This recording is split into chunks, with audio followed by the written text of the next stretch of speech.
그러니까 BOJ가 기준금리를 올리는 그 기조에 있어서 네. 총재가 방해를 하지 않겠다. 그렇죠. 그대로 독립성을 인정해주겠다. BOJ가 더 강하게 네. 올릴 수 있다. 왜냐하면 BOJ가 원래 한두 달 전에 좀 올리려고 그러다가 주식 빠지니까 놀래가지고 정치인들 눈치를 많이 봤거든요. 정치인들 눈치를 본다는 거는 정치인들이 세게 나가는 거잖아요. 그런데 이 새 총재는 안 그럴 것 같거든요. 그러니까 아무래도 BOJ가 더 경제적인 것만 보겠다. 사실 최근에 BOJ 관련해서 가장 큰 사람들의 비난은 경제만 보고 해야지 왜 정치인처럼 하느냐, 이게 지금 문제였는데 본연의 임무에 가서 하게 되면은 아무래도 좀 올리지 않겠느냐, 그런 분위기인 것 같은데 지금 불안한 거죠. 네. 지금 새 사람이 되니까 이 사람 머릿속에 뭐가 들어있는지 모르는 거죠. 그런 불확실성이 있어가지고 시장이 좀 저런다.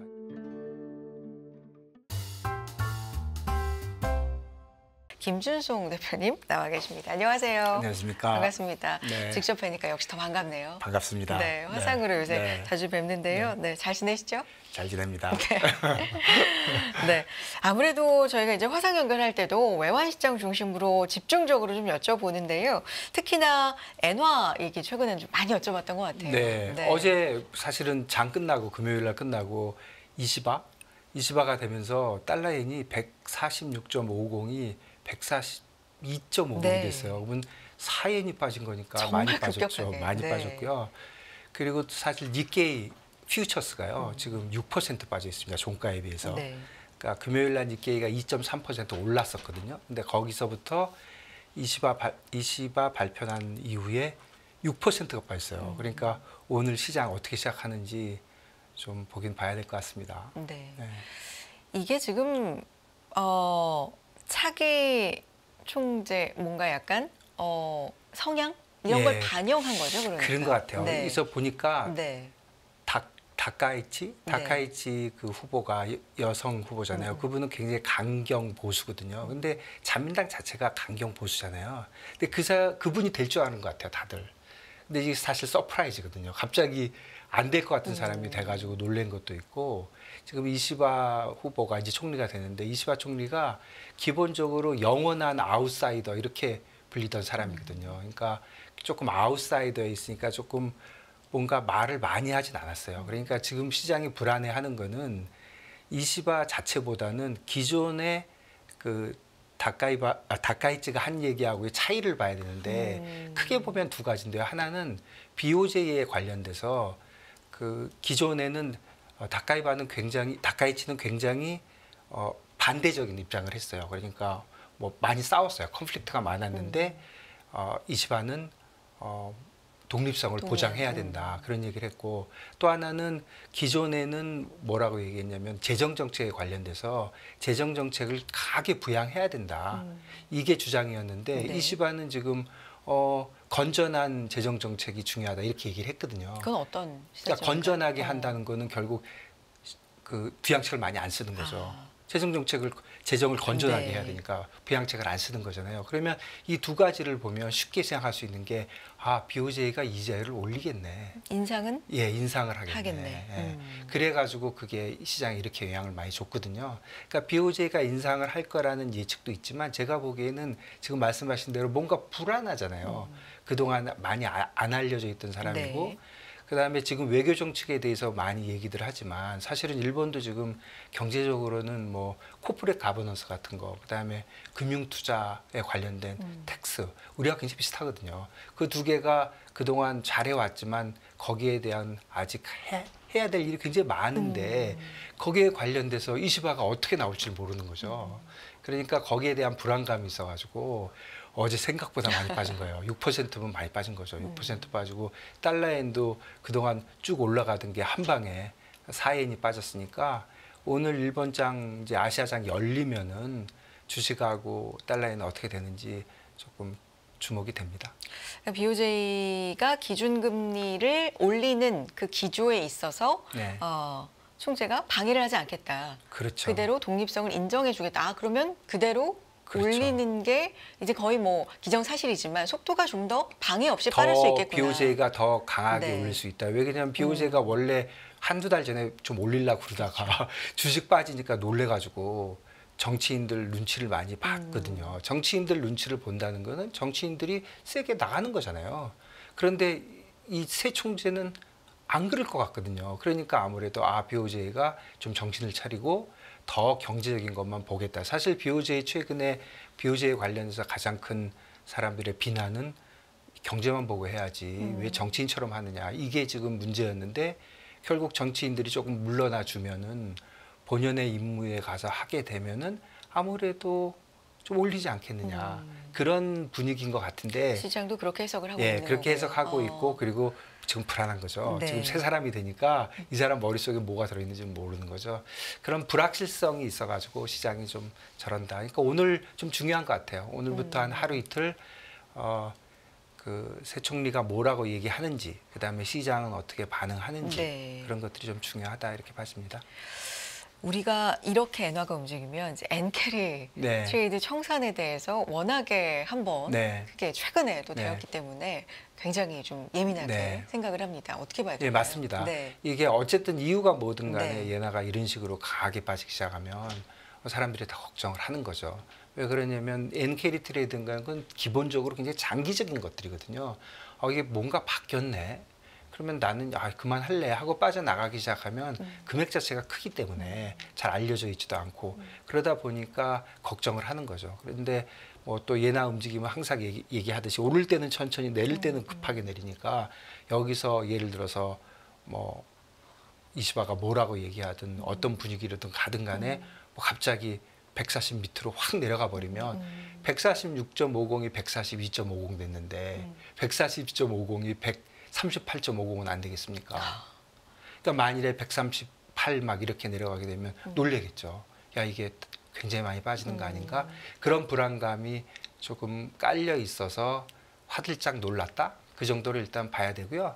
그래도 잘 모르겠습니다. 그래도 이 정도 반영돼서 여기서 좀 안정될런지 뭐 어쨌든 이시바에 달려 있다 이렇게 봐집니다. 그래서 이번 주 특히나 반응이 좀 더 네. 중요하다라고 네. 말씀을 해주신 거고요. 알겠습니다. 여기까지 하고 최근에 대표님도 투자하세요? 저도 이제 살살 하고 있습니다. 그래요? 뭐 수익률은 어떠세요? 이렇게 구체적으로 여쭙고 싶지만 그냥 그렇습니다. 그것까지는. 네.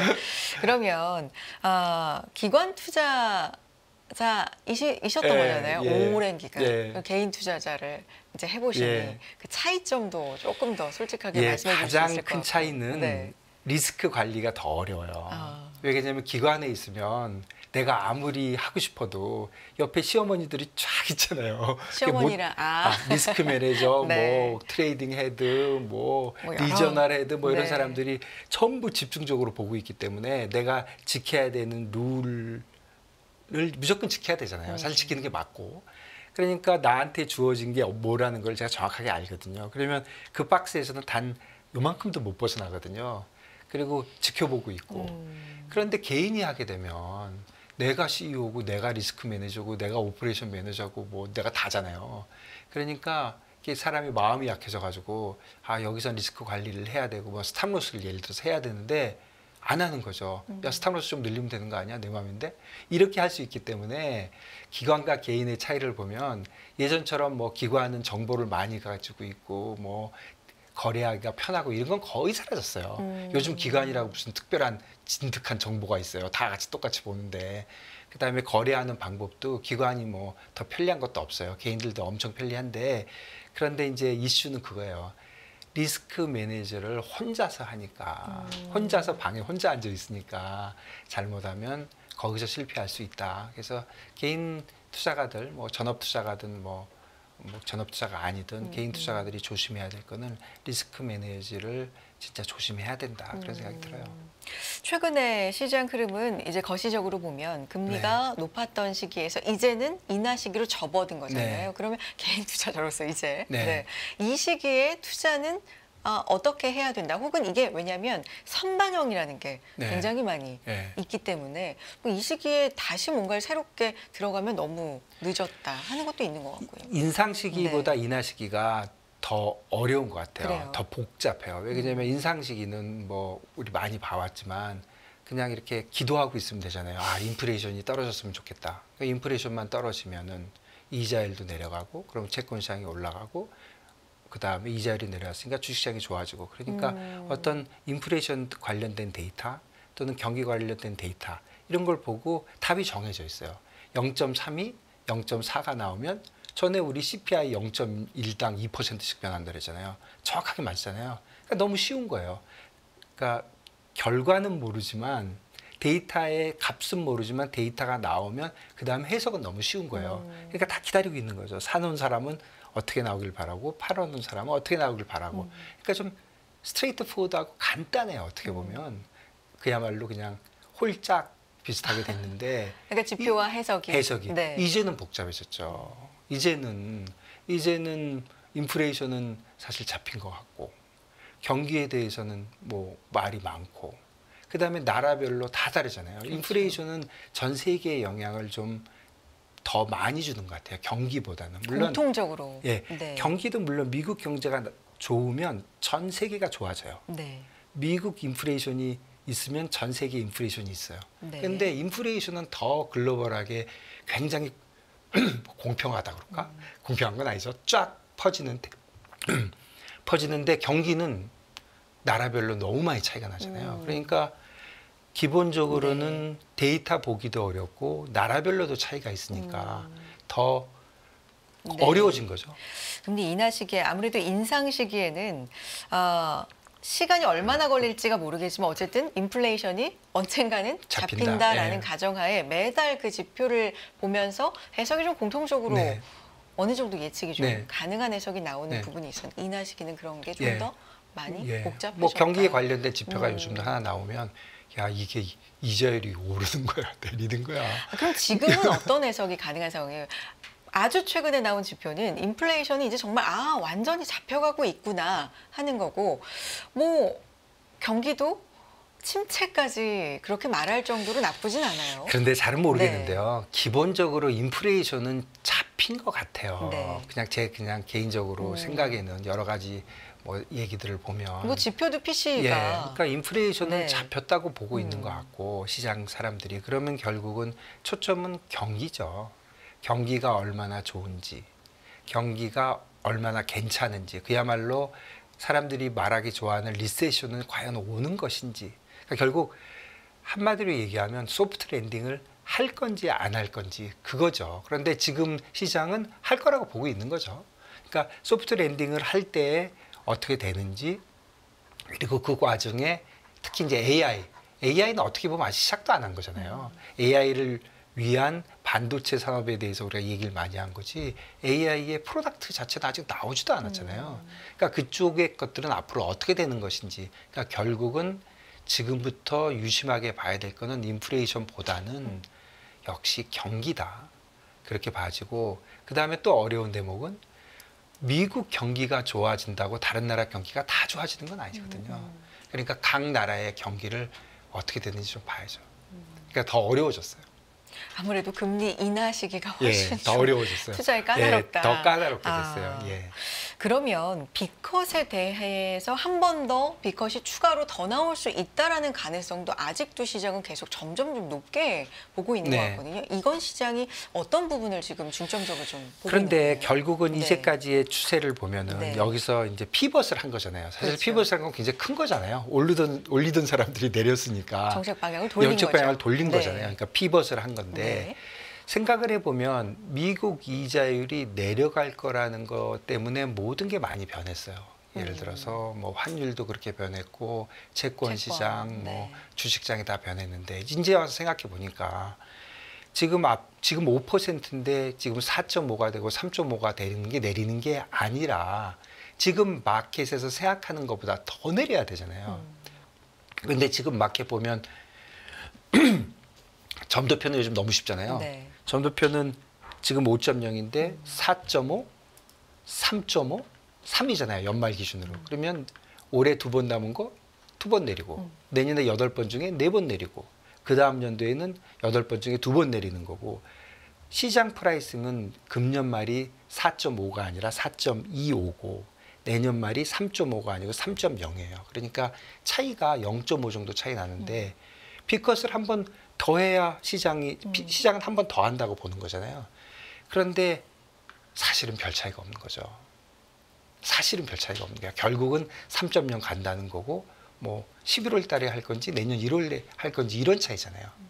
그렇다면은 결국 미국 이자율이 내려가는 거는 지금 생각보다 더 내려가야 되거든요. 만만치가 않죠. 이미 3.0에 가 있는데. 그러니까 결국 경기 침체가 아니라면 2.0 되겠습니까? 1.0 되겠습니까? 이러니까 결국은 소프트 랜딩 시나리오로 본다면 미국 이자율은 상당히 많이 내려와 있죠. 그러니까 거기보다 더 내려가는 걸 봐야 되기 때문에 네. 지금 이제 이자율이 여기서 더 내려가는 모든 시나리오보다는 그야말로 각 나라의 경제 상황, 그 다음에 경기를 부양하기 위한 각 정부나 중앙은행들의 노력과 그 결과, 그거를 봐야 되는 것 같아요. 그래서 개인들이, 기왕 오늘 얘기 나왔으니까 개인들이 진짜 투자의 다양화를 해야 됩니다. 진짜 한국 주식만 보시면 안 되고 지금 많이 하듯이 미국 주식도 보고 주식만 보지 말고 이자율, 환율도 보고 또 현물만 보지 말고 파생 상품도 보고 그래서 다양한 투자를 해야 될 때고 지금 한 종목만 이렇게 보다가는 너무 헷갈리는 상황이죠. 그러니까 좀 어려워졌지만 개인들도 점점 투자의 폭과 깊이가 커지기 때문에 다양한 투자에 관심을 많이 가지셔야 된다. 그런 말씀 드리겠습니다. 결론은 분산이네요. 네. 다양화죠. 뭐 다양화. 분산이죠. 투자의 어떤 분산은 분야를 굉장히 다양하게 해야 된다라는 건데 그 환율 앞서서 엔화 중심으로 아무래도 이슈가 있기 때문에 먼저 여쭤봤는데 달러화 흐름은 지금 어떻게 보겠어요? 달러 인덱스는 100대 중반에서 지금 거의 달러는 요즘 조금 구분해서 봐야 될 것 네. 같아요. 이게 좀 다양해졌거든요. 전에는 달러 인덱스가 오르면 뭐 모든 통화가 쭉 그쵸. 따라오르잖아요. 네. 퍼센트 계산해 보면 다 똑같거든요. 그런데 이제는 선진국 통화하고 이머징 마켓 통화를 좀 나눠봐야 될 것 같아요. 달러 인덱스는 기본적으로 선진국 통화예요. 달러에 13% 들어있고 대부분 다 유로, 파운드, 한 유럽 쪽의 통화들이거든요. 그러니까 달러엔하고 선진국 통화는 달러 인덱스를 보면 되는데 그쪽 선진국 통화는 아직도 이자율에 민감한 것 같아요. 이번에 달러엔 보세요. 네. 엄청 민감하잖아요. 그 다음에 유로화도 유로의 인플레이션에 관련돼서 굉장히 민감해요. 그런데 이머징 마켓 통화, 뭐 대표적인 게 라틴하고 아시아잖아요. 아시아 통화들 요즘 엄청 강세거든요. 그거는 아시아 경기가 좋다고 보는 거예요. 아시아 경기가 좋다고 보니까 요즘 타일랜드, 뭐 말레이시아, 필리핀 페소 난립니다. 굉장히 좋거든요. 여기다가 지금 중국까지 부양책 내면서 내렸잖아요. 그러니까 네. 결국은 경기가 좋은 나라의 환율은 강하게 되는 거죠. 그러니까 굉장히 교과서처럼 되고 있는 거고 선진국 통화는 이자율 차이에 의해서 아직도 결정이 되고 왜냐하면 선진국은 모든 게 결정이 돼 있거든요. 그러니까 그렇게 되고 우리가 이머징 마켓은 나라별로 경기가 좋고 경제가 좋을 것 같은 나라에는 이제 뭐 이자율 차이 이런 게 이슈가 아니라 거기에는 자본이 들어간다. 들어가서 환율이 강세가 되고 경기가 안 좋고 뭔가 나라가 별로다. 이러면 거기서 돈이 나올 것이고 그런 환율이 약세가 될 것이다. 이런 쪽으로 좀 두 가지로 구분된 것 같아요. 그래서 달러 인덱스와 예를 들어서 필리핀 페소, 말레이시아 링깃의 움직임을 보면 잘 안 맞아요. 우리 원화는 상당히 뭐 달러 인덱스 좀 쫓아가긴 하지만 지금 달러 엔도 저런 식으로 움직이고 아시아 통화는 저런 식으로 움직이기 때문에 우리는 여러 가지 달러 인덱스도 중요하겠지만 우리도 지금 뭐 말씀해 주신 반도체가 어떻게 되는 건지 그 다음에 우리 이자율 인하는 언제에서 경기가 어떻게 되는 것인지 이런 거에 더 많은 영향을 받을 것이다. 그런 생각이 듭니다. 특히나 최근에 이제 부양책이 나오면서 네. 중국 쪽의 기대감도 그 어느 때보다도 물론 이게 실질적으로 실효성이 있을 것인가는 일각에서는 뭐 물음표가 네. 계속 나옵니다만 어쨌든 대규모 부양책이면 임은 확실하기 때문에 위안화도 상당히 좀 움직였거든요. 그 중국의 요번에 부양책은 좀 세게 나온 것 같아요. 네. 저는 개인적으로 네. 볼 때 저 정도면 할 수 있는 걸 다 하는구나. 뭐 할 수 있는 모든 거를 지금 쏟아붓고 있거든요. 그런데 중국의 부양책의 특징은 될 때까지 하는 좀 이렇게 되면 아무래도 거기가 사회주의 국가니까 다른 나라보다 부작용에 대한 목소리를 누를 수가 있거든요. 그러니까 부작용이 왜 없겠습니까? 물론 부작용이 있는데 부작용을 누르면서 간다면은 저런 식으로 부양책을 할 때 예전에 보면 중국이 부양책을 할 때 그 위안화를 조금 강세로 시키는 경우가 항상 많았어요. 뭐 이유는 잘 모르겠어요. 사실 부양책을 할 때는 자국 통화를 좀 약세화 시키는 게 일반적인데 중국은 강세로 많이 했어요. 아마도 그냥 뭐 좀 정치적인 생각을 해보면 부양책을 하면서 이게 약세가 되면 중국의 부자들은 굉장히 글로벌한 부자들이 많거든요. 진짜 부자가 많거든요. 그런 부자들이 사실은 시진핑의 백그라운드인데 너무 약세가 돼버리면 그 부자들의 부가 떨어지잖아요. 그런 걸 겁을 내거든요. 그러니까 중국이 부양책을 강하게 쓸 때 최소한 통화를 약세로 만드는 경우는 별로 없었던 것 같아요. 그렇다면은 일본은 일본의 고유의 문제로 중국은 좀 강세 쪽으로 가고 아세안 국가들은 다 경기가 좋고 아세안이 좋은 거는 사실 어떻게 보면 또 중국과의 관계에 있어서 미국과 중국이 자꾸 싸우니까 그 제조업은 중국께 좀 오지 않겠나 이런 기대거든요. 그러니까 그런 기대가 살아있기 때문에 결국 아시아 이제 통화들은 전체적으로 다 강세가 되고 있거든요. 그러면 우리나라 원화는 어떻게 되느냐? 따라가겠죠. 따라가는데 아시아 국가들 중에 좀 그룹핑이 돼서 경기가 아주 좋고 괜찮은 나라, 타이완, 말레이시아, 뭐 필리핀, 뭐 요즘 보면은 타일랜드 이런 데는 좀 강하게 강세가 되고 인도네시아 뭐 이런 쪽은 조금 중간쯤에 있고 그 줄 서 있는 것 중에 좀 안타깝지만 제 생각에는 우리가 제일 밑에 있다. 우리 개인적인 그러니까 우리나라의 고유의 문제들이 아직 해결이 안 돼가지고 고유의 문제라고 하면 뭐 뭐니 해도 반도체 그다음에 경기를 살리기 위한 이자율을 낮춰야 되는데 그게 또 부동산 문제에 또 엮여 있고 그런 정치적인 문제 그다음에 우리의 수건 사업인 뭐 그 주주 환원 이런 것도 요번에 보면은 요번에 그 정치인들 그 금투세 하는 거나 그 뭐죠 밸류업 인덱스 만든 거 보면 진짜 저런 사람들을 믿고 우리가 시장을 해야 되나 하는 정도로 좀 한심하잖아요. 그러니까 그런 쪽에서의 개혁은 입법이 있어야 되는데 그런 게 굉장히 딜레이될 것 같잖아요. 뭐 전혀 시장을 이해 못하고 있는 사람들이잖아요. 그렇다면 이게 딜레이 된다면 그렇다면 좋을 일이 없는 거죠. 그래서 전체적으로 한국 원화에 대해서는 그렇게 강하지 못할 것이다. 이렇게 보고 있는 것 같아요. 제가 지금 드린 말씀은 제 의견이기도 하지만 많은 외국인들이 이렇게 생각하는 것 같아요. 그래서 다른 한국만 있는 게 아니잖아요. 아시아의 국가들이 많거든요. 이머징 마켓들이. 그런데 왜 구태여 한국으로 가느냐 하는 이슈가 있거든요. 그래서 그런 것들이 있어서 어떻게 돼야 되느냐 보다는 지금 전체적인 분위기는 원화 강세는 당분간은 되겠지만 만일에 돌았을 때가 있다면 원화가 약할 수도 있어서 원화 강세에 베팅하는 거는 조금 조심해야 된다. 그런 말씀 드리고 싶습니다. 최근에 취약한 국내 주식 시장에 대한 얘기를 지금 네, 말씀해 주셨네요. 주식 똑같죠. 요즘은 주식하고 환율이 강세가 되는 거하고 이머징 마켓 국가들은 같이 가는 것 같아요. 그런데 우리가 대표적으로 같이 갖고 있는데 단기적으로는 좀 희망은 있어 보여요. 외국인들이 좀 돌아오고 반도체가 살아나고 그다음에 아시아 시장이 강하니까 쫓아는 가는데 우리의 기본적인 문제들이 해결이 계속 딜레이가 되면 그러니까 조금 좋아지면 또 그런 문제를 딜레이 시키잖아요. 딜레이가 되면은 연기가 되고 그런 문제가 지지부진해지고 정치적으로 이용이 되고 이러면은 조금 어려워질 수도 있다 그런 생각 듭니다. 알겠습니다. 오늘 여기까지 듣도록 하겠습니다. 김준성 대표님 함께했고요. 종종 나와주세요. 감사합니다. 고맙습니다. 감사합니다.